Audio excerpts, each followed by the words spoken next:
I've always had quite a fondness for children, you know. Yes, that's all here in the record. Problem here, Mr. Bookman, is that you'd require a delay until... Until I make a pitch. You know, the kind of pitch I was talking to you about there. One for the angels, you mean? That's right. One for the angel.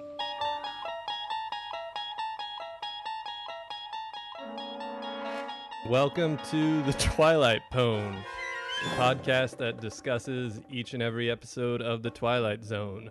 My name is John, and I'm here with my co-host Fred. Hey. For our first podcast, we're going to watch the second episode of the Twilight Zone. This one is entitled One for the Angels. It was originally broadcast on October 9th, 1959. We'll start these out by, who could give the best introduction to the show? None other than the man, Rod Serling, so we'll play his intro. Street scene, summer, the present. Man on a sidewalk named Lou Bookman, age 60-ish, occupation, pitchman. Lou Bookman, a fixture of the summer, a rather minor component to a hot July. A nondescript, commonplace little man whose life is a treadmill built out of sidewalks.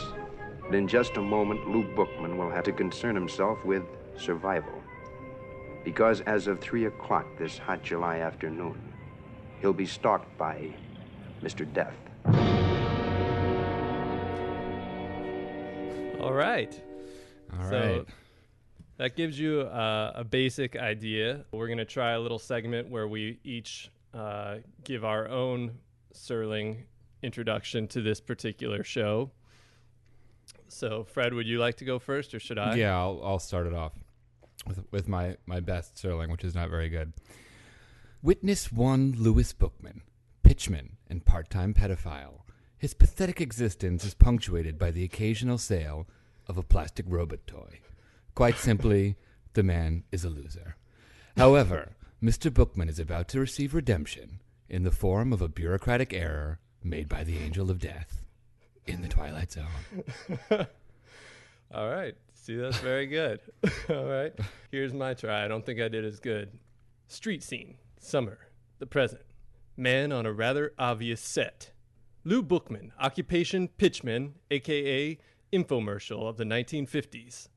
Lou is a rather nondescript man, a boring, one-note, unimportant dust mote of a man whose life is a footnote in a really boring person's unused day planner. In just a moment, Mr. Bookman will be forced to do the one thing that he appears to be supremely unqualified in any possible way to do. Attempt to sell one of his products. Good old Lou Bookman. Just to briefly recount the plot of the episode, we start with Lou Bookman. He's a salesman on the street. We see that he's being observed by Mr. Death. Death follows him back to his apartment and lets Bookman know that he's at midnight tonight. He's going to come and kill him. Bookman sort of pleads his case, and Death sort of grants him an extension on dying if Bookman will, because Bookman wants to do this thing, which is give a pitch for the angels. He wants to, it's sort of unclear what that exactly is, but sort of make one big sell. Sure. And so, unfortunately, Death, because he's granted Bookman this extension, has to kill somebody else, and he sort of cruelly kills a 5-year-old girl who lives in Bookman's apartment. In his apartment building. Right, his apartment building, yeah. By getting her into an automobile accident. And she gets hit by a car. She's very sick. She's going to die at midnight tonight if Bookman can't stop it. So the Angel of Death comes back and is trying to get into the apartment building, but Bookman has set up his little stand to sell things and succeeds in distracting the Angel of Death by selling him a nylon tie at the very end of the episode. Therefore, the little girl's life is saved, but Bookman, of course, because he's fulfilled the deal he made with Death, does die, and they sort of go arm in arm off to heaven. Yeah, I think that covers it pretty well. Yeah. I love the clip that you played at the very beginning where it talked about like how his weird history with children or something like that. Right. And the Angel of Death is like, oh, that's well documented. Yeah, there's a lot of very subtle like pedophile references in the episode. No, it is a pretty sweet one overall, and some of the episodes go for horror or sci-fi. This one is kind of in that sentimental vein. It's not I don't think even then it was meant to be scary at all. Yeah, you know, it's kind of weird that it's like the second episode of the Twilight Zone because, I mean, to my understanding from the very beginning, they were going for that supernatural element and sort of for it to be creepy and weird, or you know, at least shocking on some level. And Right. like the second episode of the Twilight Zone is just like a salesman, you know, can a salesman sell a toy? There's a lot to like and a lot to dislike in a weird way. Like, I thought the opening is kind of funny. It opens up with that shot of the robot, which is kind of cool and clever. You know what I mean? How they open up on that close up of that robot toy, which immediately sort of makes you think science fiction, and then it pulls out and you see that it's like this, you know, normal modern day at the time tableau. I thought that was kind of cool. Do you think they meant it on kind of a deeper level? Like, I get the impression watching this that it's already kind of, Bookman is a relic. He's already kind of a nostalgic thing. Do you think that was supposed to be a bit of a juxtaposition of the like fading icon of the Summer Street, the Pitchman, selling this very modern toy? Or do you think it was just a chance to throw in a Lost in Space reference? Yeah, I don't know, probably more of the latter. I don't know. It's hard to. It's funny because like when something is old, like the Twilight Zone is, it just all has this veneer of being old timey. You know what I mean? Right. It's hard to like actually know what's a nostalgic reference within that world. Right. It is funny how he constantly refers to like this supposed occupation of pitchman. Right. I just feel like that's a career that has largely died out. That's not like, you know, there's no like Cornell school of pitching or like. I also like the supreme randomness of the stuff that he sells. Like I made this little list of stuff. It's like robot toys, binoculars, calamine lotion, collar stays, ties, and thread are the things that he sells. Well, you know, I'm sure he's probably got like a book if you want to order other stuff. You have to wait for like a week. But when he meets with Mr. Death, you know, he goes to his apartment, like you said, and Mr. Death is there. He kind of surprises him by suddenly, you know, appearing, sitting in a room or in a chair in his room. Yeah. Death tells him there's 3 exceptions, 3 ways around it, which there's the hardship case, you know, for people who have to leave their family behind. Right. Which those people never die. Yeah, that seemed, you know, could be a rather broad exception if applied strictly. Then there's the priority case, which basically sounded like it was for rich people. And then finally, unfinished business. Right. That's which like is the classic, you know, way to get out of dying. Right. And I have this clip that just shows you, kind of gives you an idea of how good a pitchman Lou Bookman is. How good he is at thinking on his feet when presented with the idea of unfinished business. Yeah. You don't have any unfinished business, do you, Mr. Bookman? Ah, but I do. Indeed, I do. That's it. You see, I have some unfinished business. Very convincing. Business, Starts yes. looking around the room for any unfinished. Well, yes. These plates aren't washed. Do you have the rest of the clip there, or? No. Well, the examples that he gives is he sees a toy helicopter on his table. Sure. And he's like, I've never flown in a helicopter. And then Mr. Death sort of throws that one out. And then the next one is, I've never seen a Zulu war dance. Yeah, which, you know, it's like, is it racist or no? He's just old. I think that's okay. Yeah, you know, I cute. definitely analyzed that one for race. I couldn't find any, even a hint there. No, I think it was clean. It checked out. Checked out clean. Right. I also love how like easily Death gives in to this. It's sort of like the pouty face that he puts on when he says he's never made a pitch for the Angels. You know what I mean? Absolutely. Yeah, Death is there another clip here? Or? Well, yeah, I have the clip here of what I like to call Lou making the pitch to be able to give the pitch for the pitch. So here we are. Here we go. Well, between you and me, I never made a truly big pitch. I mean a big pitch. A pitch big enough for the skies to open up. You know, a pitch for the Angels. Of course, that wouldn't mean very much to you, but it mean a great deal to me. It would mean that for one moment in my whole life, I would have done something successful. It would mean that maybe the children would be very proud of me. The children? Yes. I've always had quite a fondness for children, you know. Yep. Yes, that's all here in the record. It's all here on your rap sheet, Mr. Bookman. Yeah, yeah, you do detect a little bit of uncomfortableness from Mr. Death with that. Yes, that's all here in the record. We know. Yeah, we'll overlook it in this case. Yeah. He does make this pitch for the pitch. Mr. Death kind of says, no, that's not really a thing. And then Blue just starts pouting in the corner, and Death immediately is like, oh, okay, I guess. Like, you'd think the Angel of Death would have, like, been through this a couple times. Yeah. You know what I mean? Yeah. Like, it would take a little more than, like, a pouty face, you know, from a doughy older man to, like, get him to give up the concept of mortality, but... Mr. Death basically appears in 3 different parts of the room. Yeah. And to give you a good idea, this room is probably all of about 10 feet by 15 feet. Yeah. And he moves. I love the constant, whenever Death teleports, the actor who plays Lou Bookman is so bewildered by where the voice is coming from next. Yeah. It's a room that's like no bigger than a college dorm. And when Death like teleports to behind him, his first reaction is to look up. He looks up at the ceiling. He literally, at one point after Mr. Death teleports, I think the second time, his first instinct is to look out the window instead of to the other side of the room. I know. And then he comes up with this gem. Now, you look here. I've lived in this room for 21 years, and you keep popping up in corners of the room that I've never even seen before. Would you please stay in one place? What does that mean? I didn't get that. Is that like, is Death creating parts of the apartment somehow? Is that like some weird power of Death to like create extensions to a shitty sublet? I mean, I don't know. And it's just, how could he have lived in that tiny room for 10 years and not 21. noticed that other chair? 21 years. 21 years, and it's like, oh, that chair that's 3 feet away from the other chair. You had never noticed that corner? I think Death brings his own props, basically. Yeah.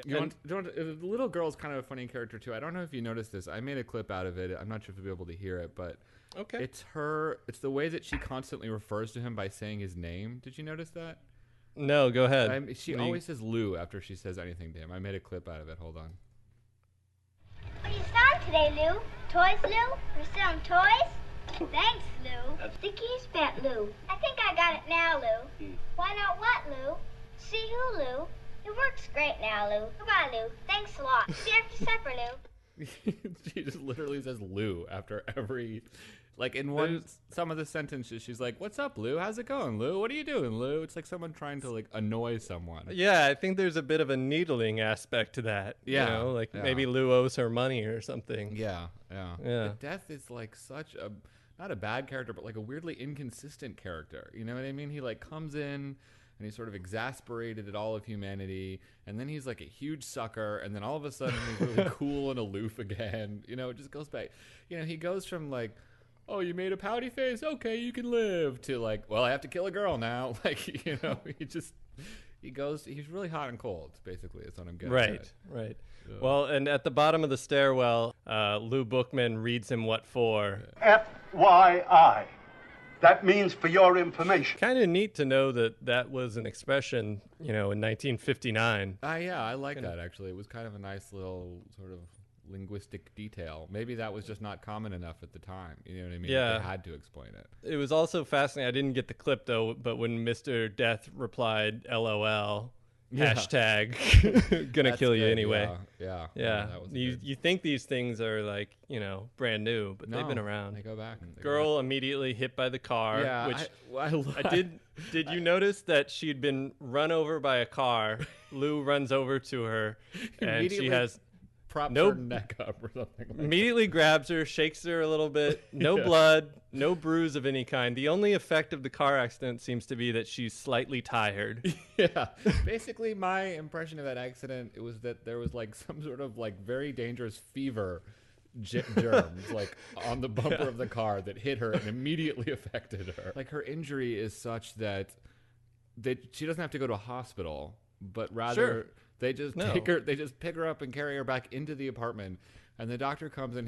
His diagnosis of her after getting hit by a car is she'll reach a crisis at midnight. I think his actual diagnosis was, we have no way to know If she makes it past midnight, she'll be fine. Yeah. If not, she'll die. Maybe that's what medicine was in the 50s. Maybe we hadn't figured that out. Cars were still new back then at that point. I think the next thing that happens, Lou's sitting on the sidewalk. It's night, and Mr. Death kind of saunters up.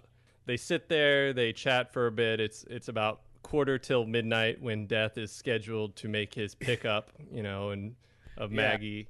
Pretty nonchalantly, Lou Bookman takes out his case, starts setting up, and he begins what will become his pitch for the Angels. Ladies and gentlemen, if you will feast your eyes on probably the most exciting invention since atomic energy, a simulated silk so fabulously conceived as to mystify even the ancient Chinese silk manufacturers. And what would you expect to pay for this fabulous, I say fabulous, incredible, amazing development of the tailor's art? And at first, Death looks a little bemused by his pitch, but he slowly gets drawn in as he feels the ties and the little pieces of silk. I offer you this fabulous thread, not at $20 a spool, not at 10, not at 5, but at the ridiculously low price of 25 cents a spool. I'll take all you have. Give me everything you got. It's too bad this is an audio medium, because when you see his face, it's like his hair's all out of his hair. Like he's mussed. Unkempt and his tie is pulled. He's covered in sweat. He looks like a junkie desperate for a fix. Yeah, I know. You know what the funniest thing about? Possibly the funniest thing about this episode is how bad Lou Bookman actually is at selling things. Right. Anyone on Canal Street is better at selling shit than he is. So Well, that's I didn't. one thing. But that really manifests itself really funnily at the beginning of that clip, because I don't know if you remember this, but before he even launches into that really bad pitch, Absolutely. he sort of blows it at the offset. He's like, will you take a look at this tie? And he reaches into his suitcase, and instead of pulling out a tie, he pulls out a robot toy. Yes. And he displays it. Yeah, he displays it, and then he's like, oh, wait, excuse me. And he kind of looks at the robot and laughs. And it's like, if you don't even have a sense of the basic physical structure of your inventory, and you're confusing a tie for a robot toy. which, leads into the discussion. Do you think Death was in on it? Yeah, that's a really important question. That's really the crux of this whole episode. Right. I have to say that I was going to say that one of the most hilarious things about the episode is how bad of a salesman he is. Possibly the next most hilarious thing is how Death reacts to this sales pitch. He really goes all in. He's just really, he's more captivated than any person has ever been captivated by buying anything on Earth. Black Friday sales are nothing compared to his reaction to this tie. And the Angel of Death, does he even have money? Does he have, where would he keep it boggles the mind. So in my mind, I really go back and forth. I wasn't sure, because it seems to be it seems that he is playing along with Mr. Bookman. He's kind of conning him a little bit and sort of gently taking him off into heaven and letting him have his last pitch for the Angels. But his captivation by the sales pitch is so good. It almost undermined. Well, I agree. And also, it's been established earlier in the episode very clearly that Death can pop in wherever he wants to go, whenever he needs to. Exactly. And so it's already a bit of a contrivance that Death wanders up to the staircase, I know. because he's got a quarter of an hour to kill. I know, and so he's just going to hang with Bookman. I know, he just hangs on. He almost pops out a cigarette. It's that kind of feeling. You can either read it as Death was totally conned and, and Lou was able to save the girl and that's sweet. Or you can read it as a little deeper as Death was in on it the whole time. Yeah. And he knew by going after the girl, and he knew that would be the thing that would be able to force Bookman to give this pitch for the Angels. Death maybe knew it was not very good, but for Bookman, it was the best he'd ever done, and that was good enough for Bookman. No, I mean, that definitely makes the episode better, for sure. There's no question in my mind that would be a better episode of The Twilight Zone. Death's reactions are just so extreme. Like, there's no hint of when he's reacting to this sales pitch, he's just so... He has the ability to make himself sweat and just gets so involved into it.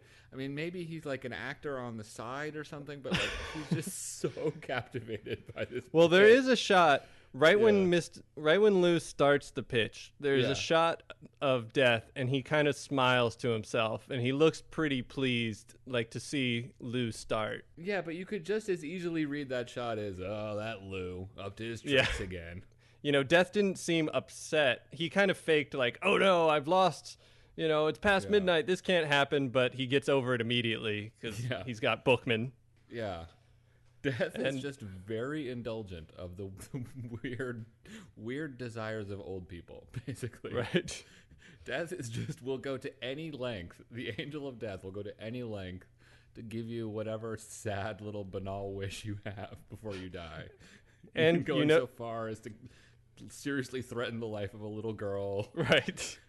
At the very end, after Lou's made the pitch and he's going, Lou does ask Mr. Death, oh, I guess I'm going up there, confirm that he gets to go to heaven. And Death assures him, yes, he's going up there. Yeah. Which kind of stealing St. Peter's thunder a little bit. Kind of spoiler alert. Yeah. A little that's unfair. That's actually true. St. Peter's really pissed about it, actually. That's really not the Angel of Death's jurisdiction at all. He's a collections man. For all the bureaucracy they've shown in the afterlife, that seems like a bit of a mistake on his part. Yeah, exactly. Overreach. Right. Just to tell him he's going to heaven without making him sign a form or anything. Right. I guess this episode was a little unique in, most Twilight Zone episodes have a twist to them. Yeah. I don't know how you feel about this. I would say the actual twist of the episode kind of was at the midpoint, not really the end. I would think that the actual twist is he cheats Death, and then Death immediately takes Maggie instead of him to kind of force his hand. It's a fascinating hypothesis from my colleague in the field of Twilight Zone analysis. I would have to disagree. I mean, I think the twist is supposed to essentially be, even though you see it coming from 1,000 miles away, the twist is that he makes his, is that he prevents the girl from dying, and in a neat little twist, so doing, so to speak, fulfills his own stupid fantasy and goes to heaven himself. I just don't think you can, I just think that is, in as much as there is a twist to this episode, which I would argue there barely is, that is the twist. Right. As soon as it becomes Maggie, the rest of the episode is pretty much inevitable. Yeah, no, totally. So, you have another 10 to 15 minutes of show where it's pretty clear what's going to happen. There's not another kind of reversal, except for... we talked about, rating the twist, and if I had to rate this twist, I would say 1 out of 10, because it's not very good. There's several episodes of The Twilight Zone that are more comic or more sentimental, and, it's kind of unfair to rate the twist on the same way that you'd rate the twist for, To Serve Man or something, which is supposed to be like a... pulling the rug out from underneath you. So I was thinking maybe it would be the most implausible thing is just the Angel of Death getting sucked in by this pitch, because it's just so ridiculous. So I was thinking maybe if Bookman had done something like drawn a crowd which prevented the Angel of Death from getting in time, that would have been a maybe slightly more plausible thing. But as we've already discussed, he's able to teleport. So it would have, this episode has pretty much had to be the way it was, once it got set up. Well, I think that segues pretty well to a little bit of trivia. I was reading in the Twilight Zone Companion to get a little bit of reference for this, and we all have a copy. Yes, of course. Keep mine between my dictionary and my Bible. Apparently, this story was originally written by Rod Serling in a different form, and it involved a... as a dinner toast. As a very long dinner toast. No, I think it was as a TV Facebook episode comment. Still. Sorry, go on. Still involved a sidewalk pitchman, but in this one, he's trying to save his brother from a group of hitmen. And But by the way he's able to save him is by giving a pitch so good that the brother and the pitchman are always surrounded by a crowd so that the hitmen aren't able to take him out. That makes so much more sense to me. I mean, that just that makes sense. Yeah, I mean, I think that just as a plot just makes more sense. But maybe there's no like Twilight. It's not as supernatural or something. It's interesting to me because in a weird way, the episode I can really see that because the episode would make a lot more sense if the person was not a pitchman. You know what I mean? If the person had some other skill and some other weird lifelong goal that they had to do in order to prevent the death of some small child. Because you know, it like.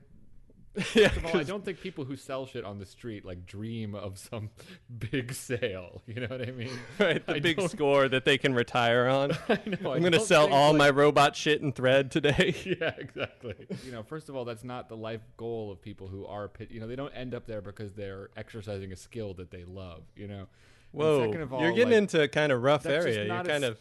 So okay, maybe that's kind of denigrating all pitchmen. I know. I could be class warfare, but you're basically like Rod Serling. You're like, pitchmen have all given up. They're worthless, pathetic little people with no hopes or dreams. Yeah, God, Serling had a real love-hate relationship with Pitchman. he was originally the Twilight Zone was called the Pitchman Zone, and every episode featured a pitch-based twist.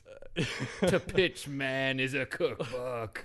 You know, this might segue a bit into just talking about the actors in general, but Edwin, who plays Lou Bookman, for all his many skills, being acting a fast-talking pitchman. No, I think he's a good actor. I think, but he's not well cast as, you know, a man who could deliver a pitch for the Angels. He has a lisp. He's slow of speech. Yeah, it's strange. Yeah, I mean, maybe was he like an iconic actor in the 50s? I have to say, I've never heard of him before this. Indeed, his nickname was the Perfect Fool, and he was a very, very well-known comedian. I think from the 30s onward. Right. Probably best remembered as Uncle Albert in Mary Poppins. And he also provided the physical likeness and voice for the Mad Hatter in Disney's Alice in Wonderland. Oh, yeah. I can actually kind of hear that now that I think of it. Yeah. I guess that makes sense. Whoa, whoa, Fred. I got a little more. Oh, sorry. I'm sorry. Please, give the man his due. He had 3 stars on the Hollywood Walk of Fame for film, radio, and television. That's pretty impressive. He also appeared in Season 5 of The Twilight Zone, episode 90 Years Without Slumbering, which I'm sure we'll get to in about 3 years from now. That's guaranteed. No question in my mind. We'll be there. I was just saying it kind of makes more sense, and I think maybe like just having him in the episode was kind of a coup in itself or something like that, you know? Probably. So maybe he wasn't really well cast, but they just had this celebrity, so they're like, let's get him in here. I actually don't think he's that good. I mean, not that he's like so bad, but he's playing it more for laughs, but he's not really getting laughs. I think that's a pretty near constant of the Twilight Zone, though. That's fair. Almost any time they go for humor. Yeah, it's kind of a mess. God, have you ever watched the Buster Keaton episode? I don't know, but it's like all something to look forward to. It's brutal. Edwin is the father of Keenan Wynn. Oh, I know. I know exactly who Keenan Wynn is. Who appeared in the MST3K episode Laser Blast. Yeah. So, 1 degree of MST3K there. Very good. The Keenan Wynn comes blowing. He played kind of a crazy old coot as well in that. A little bit darker the take on it. Tradition. Just to run through the others, Murray Hamilton played Mr. Death. He's probably most famous for his roles as the mayor in Jaws and as Mr. Robinson in The Graduate. And he is. And he didn't appear in any other Twilight episodes, but he was in an episode of Rod Serling's other series, Night Gallery. Oh yeah, right, Elfin Night Gallery. Yes. He was good. I thought he. I mean. He was solid. It was not like a, except for the Angels, but he did a good job. Then one moment we didn't even cover with the clip is, remember at the very end of his pitch, Bookman is like, says something like, and his like the pièce de résistance of his pitch is he's like, you not only get all that, but you also get me as your servant or something. You remember that? Right. Yeah. And Mr. Death was like, what? How's that? Like, he Like even Death, who's maybe putting him on or something, is kind of like, that's just too dumb. I can't react to that. I guess actually, I think that undercuts my whole theory of Death being in on it, because Bookman's one head of the game, and he's saying, I present me to you in her place. You'll get me, and Death's like, what? Yeah. No. Huh? Death has a really reaction. Yeah. He was good. I mean, we already discussed the little girl. Her well, performance, aside from injecting the word Lou every other word, was pretty good. I felt. Yeah, Dana Dillaway. She appeared in season 3 episode "I Sing the Body Electric," which I assume is based on the Ray Bradbury short story. Yes, I know that episode well. And finally, it was directed by Robert Parrish, who did a couple other episodes, The Mighty Casey and A Stop at Willoughby. And interestingly, he was nominated for an Oscar for editing for the movie All the King's Men, and he won an Oscar for editing for Body and Soul. So he's did a little bit of both. And he retired from filmmaking and took up professional basketball, became a 9-time All-Star, and was elected to the Basketball Hall of Fame in 2003, nicknamed the Chief. It's pretty impressive. Robert Parrish. Good. Yeah, the Chief did pretty. That's a weird second career move. Like, I did direct episodes of the Twilight Zone, but now I'm going to be a pro baller. Like, I figured you wouldn't get that, but the last thing really to do is just our thoughts on the rating for the episode. IMDb currently has this episode rated at 7.6 out of 10. So what's your rating? Well, if we're going to do a true scale, 1 to 10, all being on the table. Yeah. 5 being average, 1 just being abysmal, 10, one of the best ever. I don't know. I think I'd put it at like a 6 or so. Solid 6. I think it's very sentimental. It's a little, cloying in that way, but I think the story's straightforward but well told. The acting is cute. I'd give it a 6. Yeah. I got to be honest. I think it's like a 4 for me.